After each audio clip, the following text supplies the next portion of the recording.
बड़ी सुंदर कथा है इसके पीछे भी। एक व्यक्ति था, वो भगवान नाम नहीं गाता था।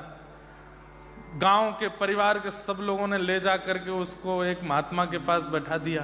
बोले ये ना कथा सुनता है, ना मंदिर जाता, कुछ नहीं करता, और संत महात्मा साधु पंडितों को देख के तो भाग और जाता है, चिढ़ता है, गालियां देता है उनको। तो महात्मा जी बोले देखो तुम कुछ करो मत। सब लोग इधर देखो, इधर देखो, बच्चे अपना काम करने, हम अपना काम करें। We have only 3 days, okay. तो महात्मा बोले तुम कुछ मत करो। बोले तो एक बार हरि बोल बोलो। उसने बोला नहीं बोलूंगा। बोले एक बार बोल दो, क्या जाता है? बोले बिल्कुल नहीं बोलूंगा। बोले तेरे पांव पड़ रहे हैं, एक बार बोल दो। बोले नहीं बोलूंगा। बोले तेरे पांव धो के पी जाएंगे भैया, एक बार हरि बोल बोल दे। बोला आप चाहे जितना भी कहिए, मैं हरि बोल नहीं बोलूंगा। तो महात्मा बोले बस अब सुन, मृत्यु के अंतिम श्वास तक अब मत बोलना। अब तो तेरे मुख से निकल गया, अब जब तू मृत्यु के बाद यमराज के पास जाएगा ना, बस उसको बता देना कि तूने एक बार गलती से हरि बोल बोला था। और वो महात्मा कह के चले गए। वो व्यक्ति उसी दिन से चिंतन कर रहा है, मैंने हरि बोल बोला है, मैंने हरि बोल बोला है, मैंने हरि बोल। अब मन प्रत्यक्ष तो एक ही बार बोला, पर मन में जाने कितनी बार उसने हरि बोल दिया। जब उम्र हुई 90-95 वर्ष की, मृत्यु हुई, तो मृत्यु के बाद उसको यमलोक ही जाना था, पापी तो था ही। यमराज जी के सामने खड़ा हुआ, चित्रकेतु ने पूरा जीवन बताया, ये किया है, ये किया है, ये अपराध, ये अपराध, ये अपराध। यमराज जी बोले इसको रौरव नरक में लेकर के जाओ। तो जैसे पकड़ के ले जाने लगे, एक मिनट भगवान, मैंने जीवन में कोई अच्छे काम नहीं किए, नरक मेरा घर बनना चाहिए, वैसे आपको अपने दूतों में मुझको शामिल कर लेना चाहिए, इतना बड़ा पापी हूं मैं, पर मैंने एक बार हरि बोल बोला था, एक बार हरि बोल बोला था, एक बार हरि का नाम मेरे मुख से प्रकट हुआ है, उसका फल क्या है? पहले मुझे फल दे दीजिए, फिर मैं नरक भोग लूंगा। यमराज जी बोले रुक जाओ देखने दो। तो अपनी डायरी खोल के यमराज जी ने जब देखा, तो यमराज जी के पास जो लिस्ट थी उसमें करोड़ नाम गाने वाले का फल लिखा है, लाखों नाम गाने वाले का फल लिखा है, खरबों नाम गाने वाले का फल लिखा है, पर एक बार पूरे जीवन में हरि बोल बोलने वाले का कोई फल ही नहीं लिखा था। एक बार बोला है बस। बोले हाँ एक ही बार बोला है। बोले देख लो याद, 108 भी, 108 का भी लिखा है फल, 11 का भी लिखा है, पर एक का नहीं लिखा। बोले नहीं एक ही बार बोला है। यमराज जी बोले तो फिर एक काम करो, सुनो, इसको लेके चलते हैं नारद जी के पास, पूरे दिन हरि बोल करते रहते हैं, नारद जी के पास ले चलो। यमराज जी जैसे जाने लगे तो वो व्यक्ति बोला ऐसे नहीं जाऊंगा, पालकी मंगवाओ। यमराज जी बोले पालकी क्यों? बोले हरि बोल बोला है मैंने। आपको इसका फल तो पता नहीं है? क्या पता हरि बोल बोलने का फल विमान में घूमना होता हो?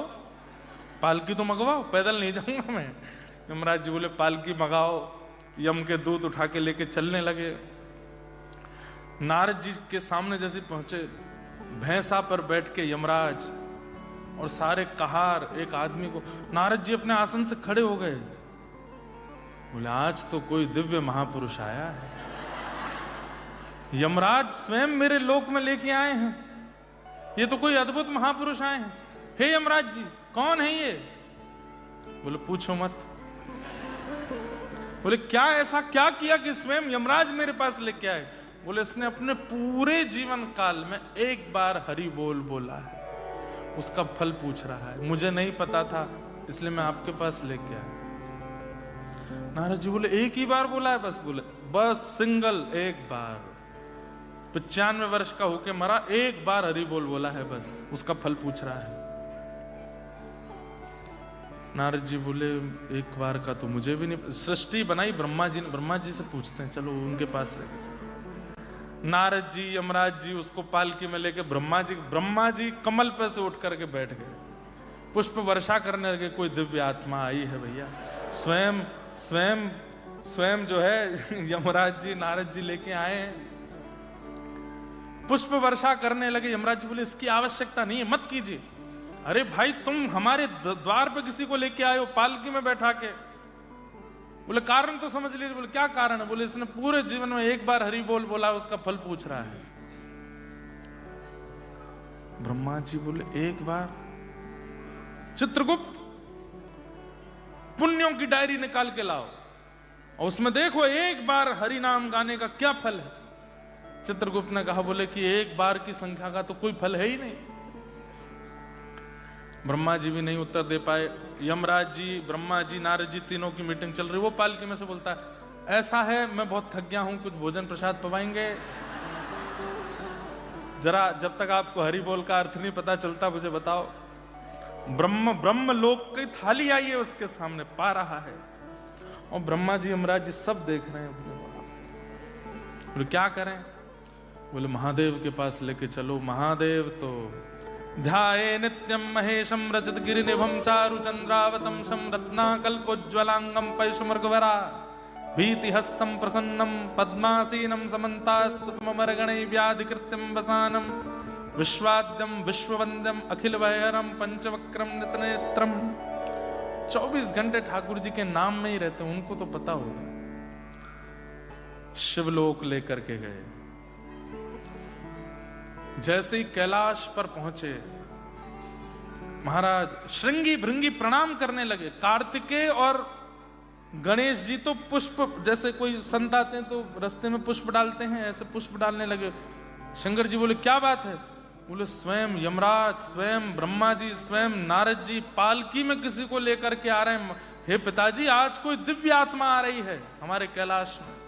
महादेव भी अपने स्थान पर खड़े हो गए, पार्वती जी के साथ में लेकर के कोई महापुरुष आए, प्रणाम करेंगे। ब्रह्मा जी बोले इस सब की आवश्यकता नहीं, बैठ जाओ आप। किसको लेके आए हो भाई? बोले एक बार हरि बोल बोला है इसने, उसका अर्थ बताओ। बोले एक ही बार बोला है? बोला हाँ एक बार बोला है। बोले अब सब जगह से नहीं मिला है अर्थ, तो फिर हरि के पास ही लेके चलो इसको। और महाराज यमराज जी, नारद जी, अच्छा ये सब क्यों जा रहे हैं? बोले हमको भी तो पता चले कि एक बार हरि बोल बोलने का फल क्या होता है।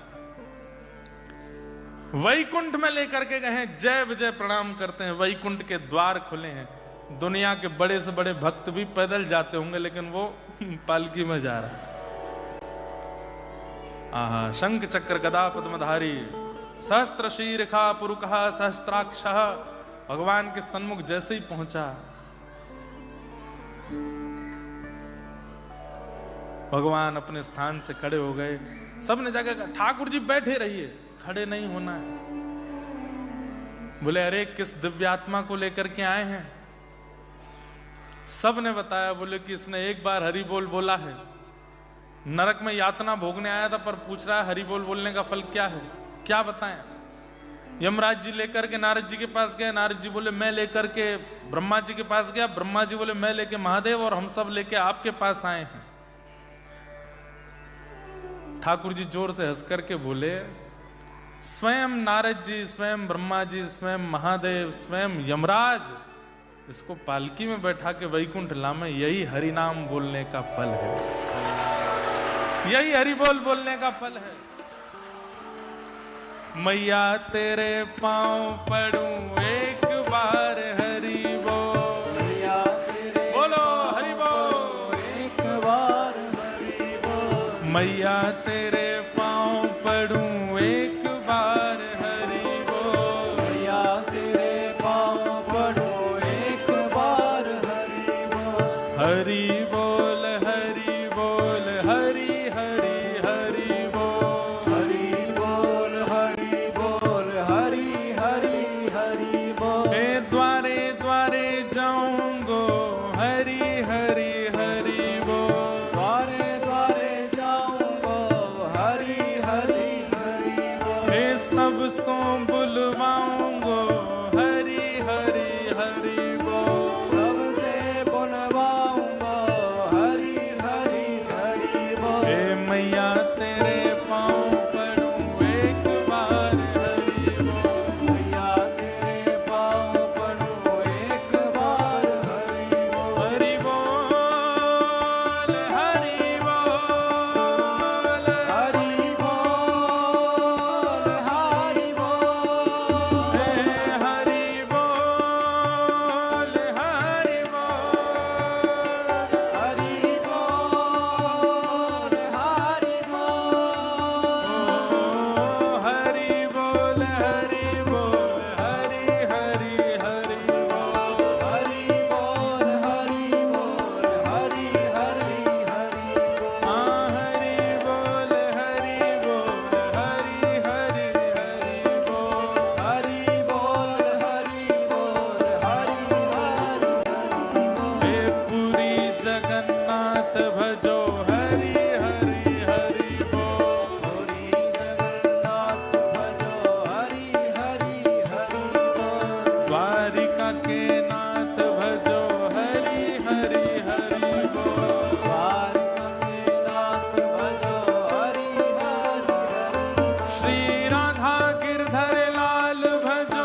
एक बार हरि बोल। मैया तेरे पाँव पड़ूं एक बार हरि बोल। भैया तेरे पाँव पड़ूं एक बार हरि बोल। भैया तेरे पाँव पड़ूं एक बार हरि बोल। मैं द्वारे द्वारे जाऊंगो हरि हरि हरि बोल। मैं द्वारे द्वारे जाऊंगो हरि हरि हरि बोल। मैं जग सो बुलवाऊंगो हरि हरि हरि बोल। मैं जग से बुलवाऊंगो हरि हरि हरि बोल।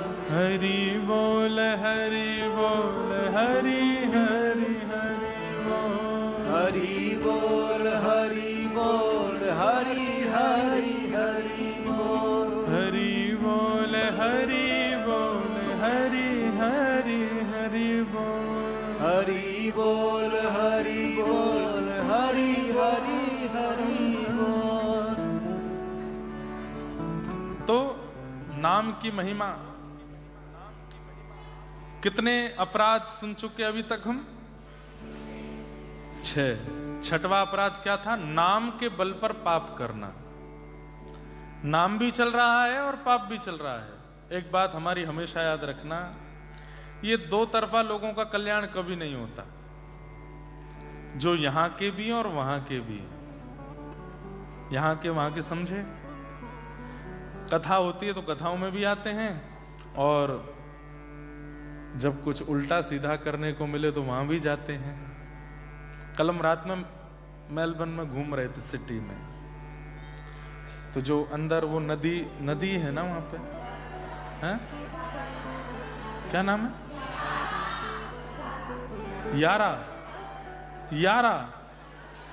यारा नदी है?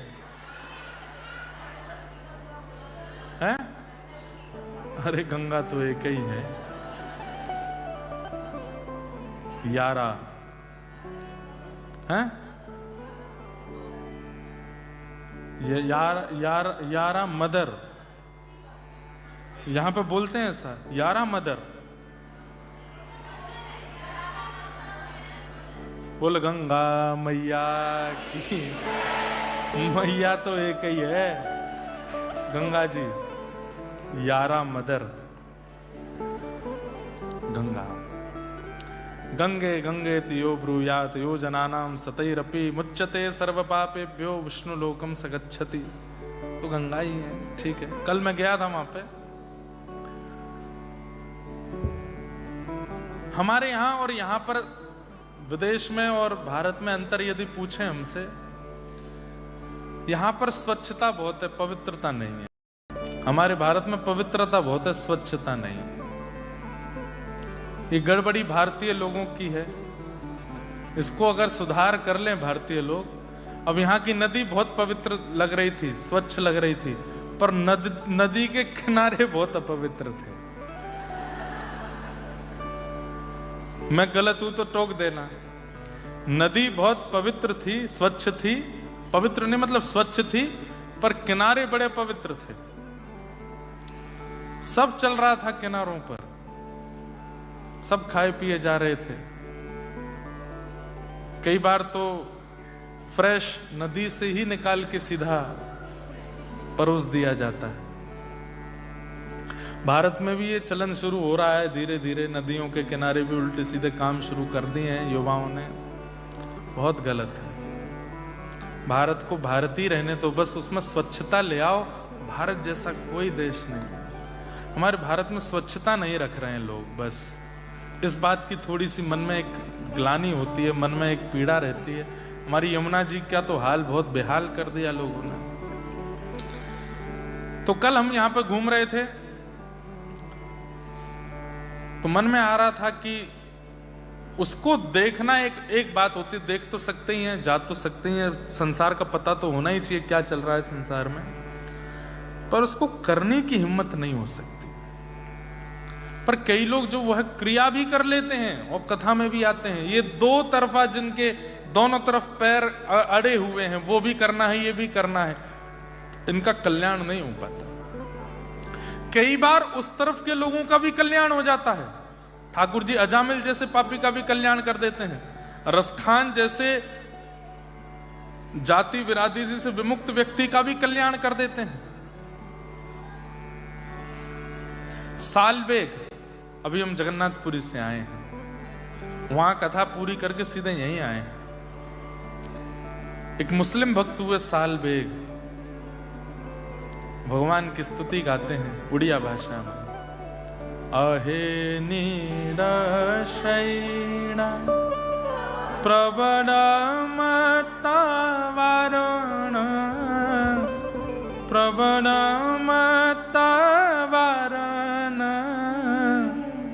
मुआरतनलिनी पनको करदना अहे नीलश। जिन लोगों को कभी नहीं सुनी है या याद नहीं, एक बार सुनना। कथा भी बहुत सुंदर है साल बेग की। इनकी माताजी ब्राह्मणी थी, लेकिन पिता मुस्लिम थे। उन्होंने जबरदस्ती जबरन उनका हरण करके विवाह किया और गर्भवती किया। उस काल में भी वो अपने प्राण त्यागने के लिए समुद्र में कूद रही थी, लेकिन जब पता चला कि गर्भ में बालक है तो मन में सोचने लगी इस बालक का क्या दोष है, इसको क्यों मारूं मैं। और जब जन्म हुआ तो पिता का नाम कालबेग था, उन्होंने बेटे का नाम सालबेग रखा। यहां कोई उड़ीसा से भी है? कोई उड़ीसा से है? हाँ, एक ही हाथ उठा उड़ीसा से, बहुत अच्छा। तो मां से बचपन से जगन्नाथ जी की लीला सुनते थे, लेकिन कभी महाप्रभु जी का दर्शन नहीं किया था। एक दिन पूरा गांव जा रहा था, तो मां से पूछने लगे सब कहां जा रहे हैं मां? तो बताया, बोले कि महाप्रभु जगन्नाथ जी की रथ यात्रा हो रही है, रथ यात्रा में जा रहे हैं। तो मचल गया छोटा बालक सालबेग, मैं भी जाऊं, मुझे भी देखना है कैसे हैं वो।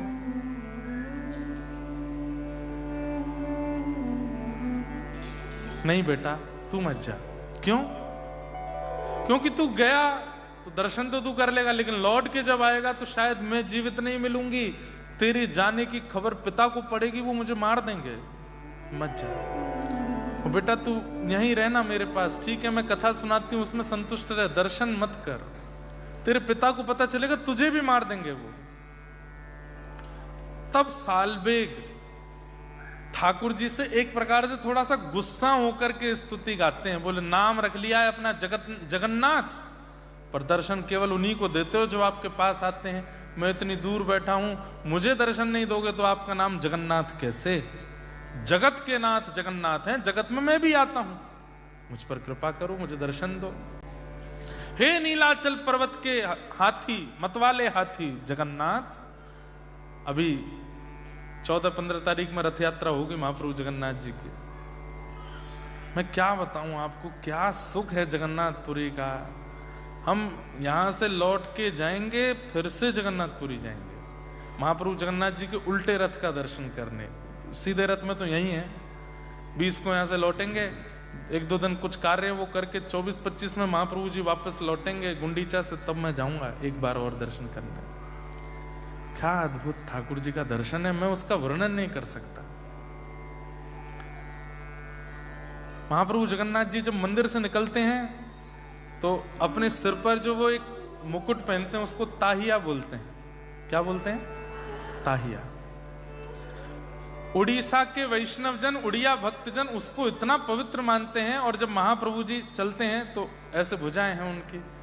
यहाँ सब पंडा पुजारी सब दैतापति लोग लगते हैं, 1 महीना सेवा दैतपति करते हैं। वे सब ठाकुर जी के कंधा पर ऐसे अपने लगा करके हाथ पर, और ठाकुर जी के शीश के पीछे यहाँ पर एक लकड़ी होती है, उस पर रस्सी बांध देते हैं।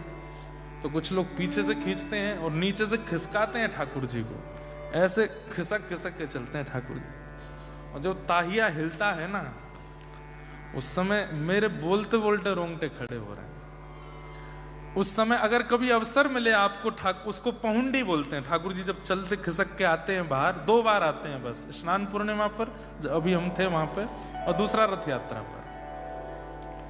इन 2 काल में कभी आप जा सको पुरी तो जरूर जाना, और ठाकुर जी की पहुंडी दर्शन करना। जब वो आते हैं उस समय आप बात करो जगन्नाथ जी से, हे जगन्नाथ जी, मैं आपको प्रिय हूं, मैं आपको अच्छा तो लगता हूं।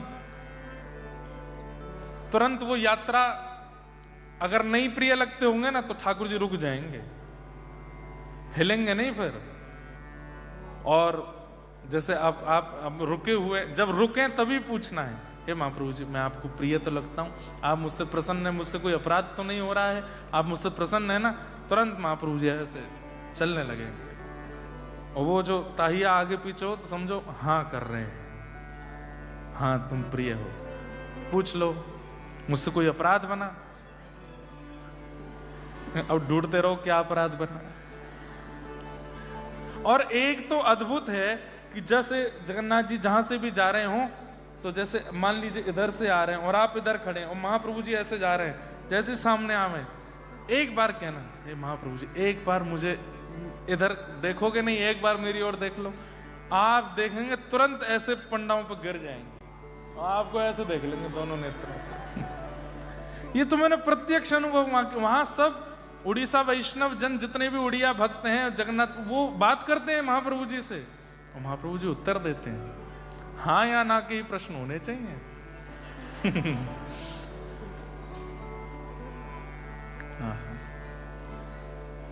साल बेग ने जब स्तुति गाई, यहां रथ पर आरूढ़ महाप्रभु जगन्नाथ जी का रथ रुक गया, नहीं बढ़ा आगे। गजपति महाराज ने जाकर के प्रणाम किया, हे महाप्रभु क्या अपराध हुआ, आपका रथ क्यों नहीं बढ़ रहा है। तब आपने स्वप्न आदेश करके राजा को कहा, एक भक्त मेरा है छोटा सा, दूर से मुझे पुकार रहा है, जब तक यहां नहीं आएगा मेरा रथ आगे नहीं बढ़ेगा। भेजा सैनिकों को, साल बेग आए, और जैसे सन्मुख आए, महाप्रभु जगन्नाथ जी का रथ बिना खींचे चलने लगा। भगवान ने कहा, साल बेग को ऊपर रथ पर चढ़ाओ, मेरा आलिंगन कराओ। जैसे ही साल बेग गए, महाप्रभु जी का आलिंगन किया। विश्वास ही नहीं हो रहा था कि मुझे मिल गए महाप्रभु। दंडवत प्रणाम किया, और प्रणाम करके बहुत देर हो गई, उठे नहीं, और जब देखा तो साल बेग ने ऐसे ही प्रणाम मुद्रा में ही अपने शरीर का त्याग कर दिया ठाकुर जी के चरणों में। कहे साल बेगहीन जाती रे मुझवन, श्रीरंगा चरण तल करुअछि अपन, अहे नील शैल प्रबल मत वारण, प्रबल मत वारण, मुआरत नलनि वन कुकर दलन, आहे नील शैल। तो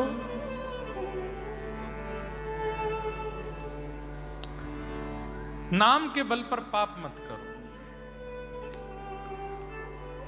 छठवां अपराध। सातवां अपराध क्या है?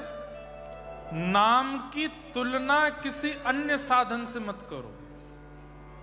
समझ में आई बात? नाम से ज्यादा जरूरी हवन है, नाम से ज्यादा जरूरी यज्ञ है, नाम से ज्यादा जरूरी यात्रा है, नाम से ज्यादा जरूरी परिक्रमा है, सब जरूरी है, पर नाम अपने समय पर कीजिए। नाम की तुलना किसी अन्य साधन से मत करो। नाम सबसे बड़ा है, नाम जब से बड़ा कोई साधन नहीं है, स्पष्ट कह रहे हैं। धर्म व्रत त्याग हुतादि सर्वम शुभ क्रिया साम्यपि प्रमादः। जितने भी साधन हैं उन साधनों से कभी नाम की तुलना मत करो। नाम श्रेष्ठ है, श्रेष्ठ है, श्रेष्ठ है, बाकी सब साधन बाद में। कोई साधन छोड़ना नहीं है, सब करने, पर नाम सबसे बड़ा, नाम सबसे ऊपर। दूसरा,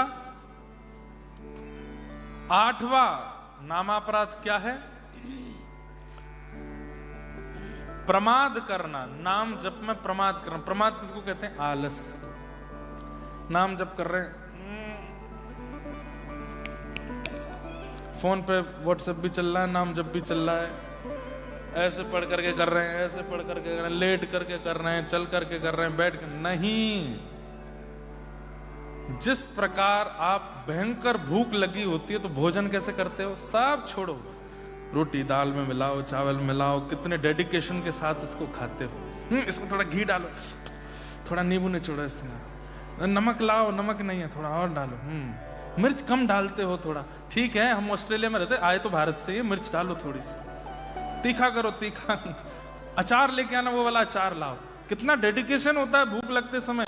व्यक्ति पापड़ लेके आओ, थोड़ा तल के लाना पापड़, नहीं सेक के लाओ, आलू वाला भी रखा ना वो भी लेके आओ।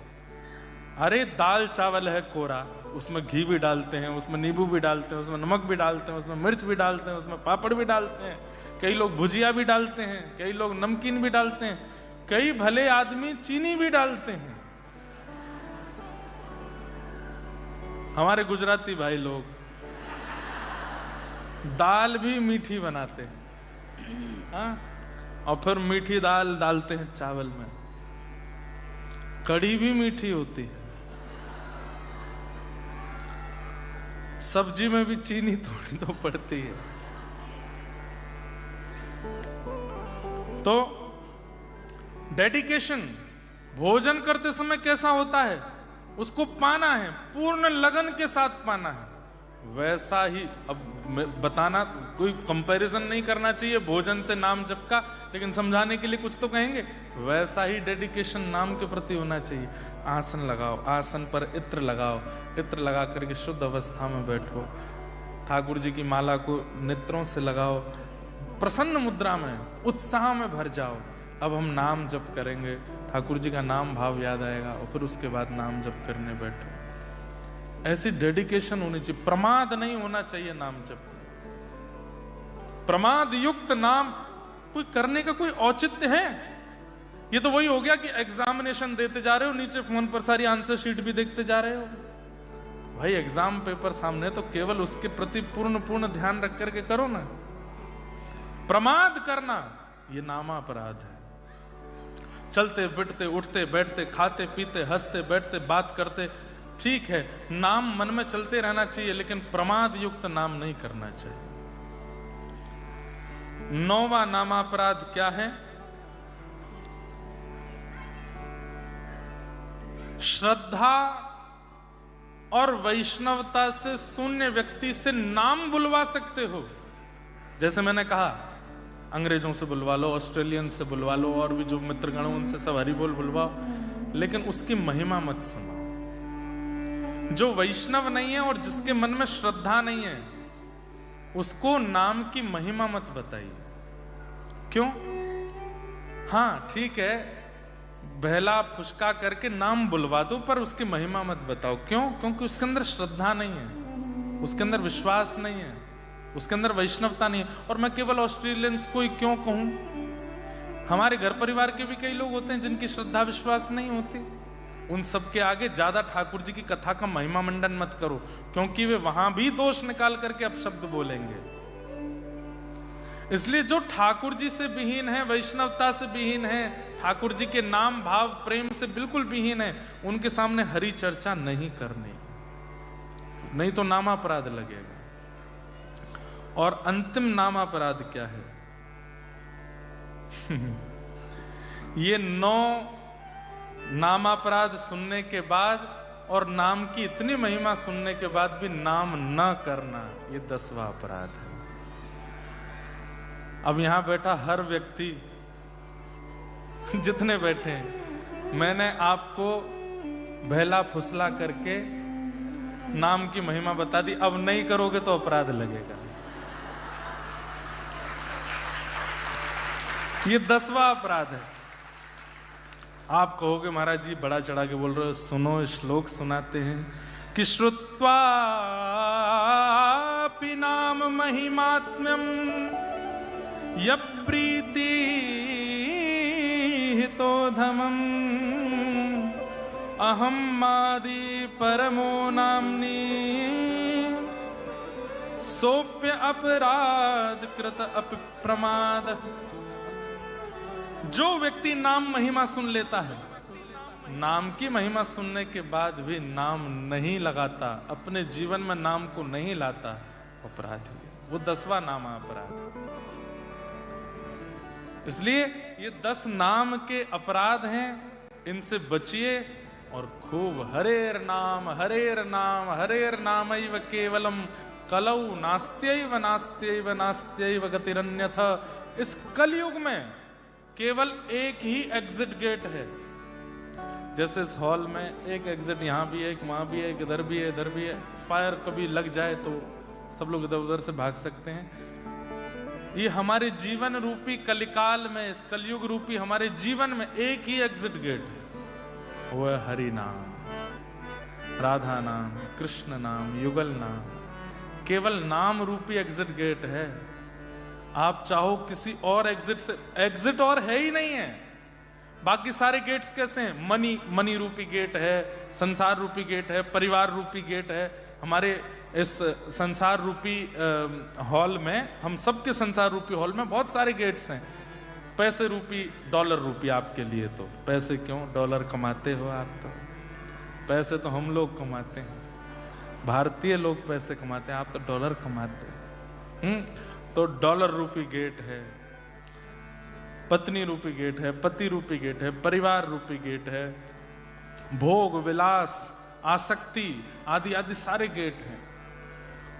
वो इतने आधुनिक तरीके से वो गेट बने हैं कि उनमें घुस करके और बड़े हॉल में पहुंच जाओगे, एग्जिट नहीं मिलेगा। एग्जिट गेट पूरे जीवन में एक ही है और वो है हरि नाम। जब तक उसकी चाबी अपने पास नहीं रखोगे तो जिस दिन संसार में कलयुग का तांडव होगा, बच नहीं पाओगे। कलयुग के तांडव से तो केवल वही बच सकते जिनके पास हरि नाम है। हरि नाम। तो ये 10 नामा अपराध हैं, इनसे बचने का प्रयास करो, हरि नाम करने का प्रयास करो। जगन्नाथ जगन्नाथ। मुझे पता था कि आप सब लोग जिस उत्सुकता में बैठे हो वो उत्सुकता ऐसे ही निकलेगी। हे जगन्नाथ चक्कानैन जगन्नाथ चक्कानैन नीलाचल वरे तू न संभाले तो मैं कौन संभाले। तू न संभाले तो मैं कौन संभाले। अरे ये भी नाम गुणगान है, उच्च स्वर में गाओ और मुद्रा बना के गाओ। कैसे हैं महाप्रभु? हे जगन्नाथ जगन्नाथ चक्कानैन जगन्नाथ जगन्नाथ चक्कानैन नीलाचल वरे तू न संभाले तो मैं कौन संभाले। तू न संभाले तो मैं कौन संभाले। अच्छा, सबसे बड़ी बात बताऊं इस कीर्तन की, जितने बच्चे हल्ला मचा रहे थे पीछे, जैसे ही सुना जगन्नाथ वे भी नाचने लग गए, सब एक हो गए हैं। मेरे प्रभु जगन्नाथ चक्कानैन जगन्नाथ चक्कानैन नीलाचल वरे तू न संभाले तो हमें कौन संभाले।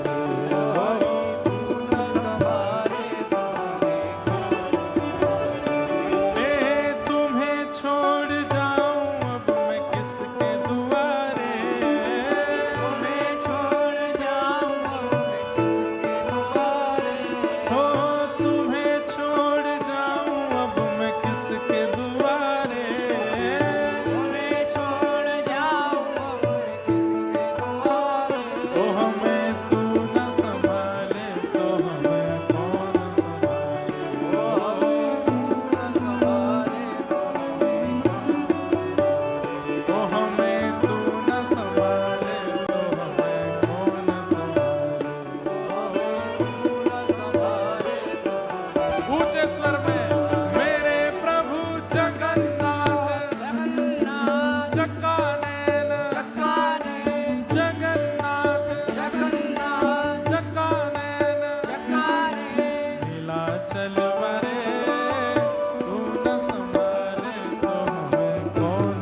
बलभद्र सुभद्रा संग